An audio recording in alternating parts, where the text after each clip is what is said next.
Christine Reyes, Su Ramirez tinawag na bitter ng netizens nang ipresent ang Best Supporting Actor Award kay Ruro Madrid sa MMFF 2024. Hindi pinalagpas ng netizens ang on-cam na reaksyon ni Christine Reyes at Su Ramirez nang ipresent nila ang Best Supporting Actor Award kay Ruro Madrid sa katatapos na Metro Manila Film Festival 2024 na gabi ng parangal.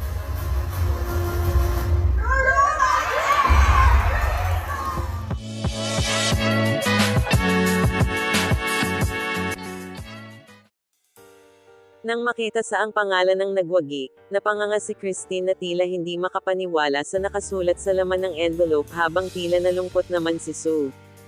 Bago pa nila i-anunsyo ang nagwagi ay rinig na rinig ng audience ang komento ni Christine na, kailangan si Sid Taa. The Kingdom, Sid Lucero. Soldiers go. Soldiers go. At sa kung ano mga rason ng patay, karangalan ko mamatay sa kanila. Topak! Sid Lucero!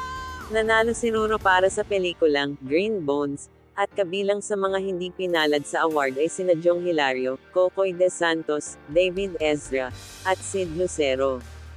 Komento ng netizens, okay lang ba si Christine Reyes? OMG how unprofessional. I love Sid Lucero, pero magaling si Ruro sa GB. Dalawang bitter spotted.